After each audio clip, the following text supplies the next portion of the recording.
اعوذ باللہ من الشیطان اللعین الرجیم بسم اللہ الرحمن الرحیم وبہ نستعین وہو خیر ناصر ومعین۔ سلسلہ دروس معارف امام حسین علیہ السلام میں آج چوتھے نمبر کا درس ہے۔ آج بھی 10 سوال اور ان کے جوابات پیش خدمت ہیں۔ سوال نمبر 1، امام حسین علیہ السلام کے کربلا میں شہید ہونے والے غلام کا نام و نسب کیا تھا؟ جواب، امام حسین علیہ السلام کے اس غلام کا نام جون تھا جو قبیلہ حبشی سے تعلق رکھتا تھا۔ سوال نمبر 2، آپ کے کربلا میں شہید ہونے والے مؤذن کا کیا نام تھا؟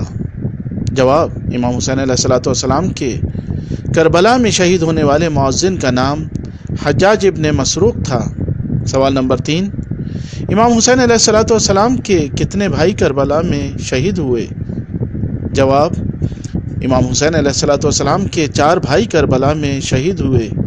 نمبر 1، ابو الفضل العباس، نمبر 2، جعفر ابن علی، نمبر 3، عثمان ابن علی، اور نمبر 4، ابو بکر ابن علی۔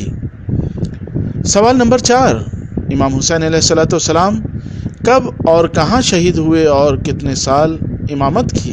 جواب، امام حسین علیہ السلام روز عاشور سن 61 ہجری کو کربلا میں شہید ہوئے اور آپ نے 11 سال امامت کی۔ سوال نمبر 5، روز عاشور آل نبی میں سے کتنے افراد شہید ہوئے؟ جواب، روز عاشور آل نبی کے 18 افراد کربلا میں شہید ہوئے۔ سوال نمبر 6، کون لوگ آپ کے سر مبارک کو کوفہ لے جانے پر مامور ہوئے اور آپ کے سر نے بازار کوفہ میں کس آیت کی تلاوت کی تھی؟ جواب، خولی بن یزید اور حمید ابن مسلم امام کے سر کو کوفہ لے جانے پر مامور ہوئے تھے اور آپ نے نوک نیزہ پر سورہ کہف کی آیت نمبر 9 ام حسب ان اصحاب الکہف والرقیم کانوا من آیاتنا عجبا کی تلاوت کی تھی۔ سوال نمبر 7، امام حسین علیہ السلام کی قبر کے سب سے پہلے زائر کا کیا نام ہے؟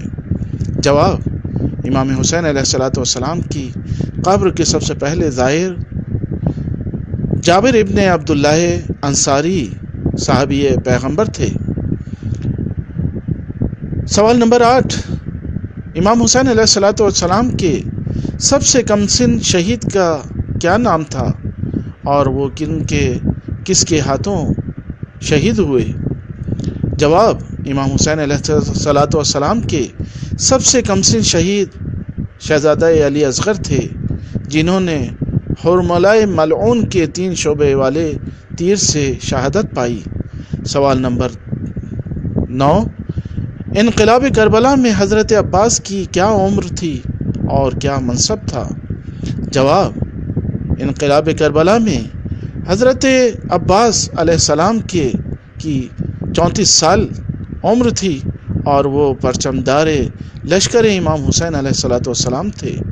اور سوال نمبر 10، عاشور کے بعد انقلاب کربلا کا پرچمدار کون تھا؟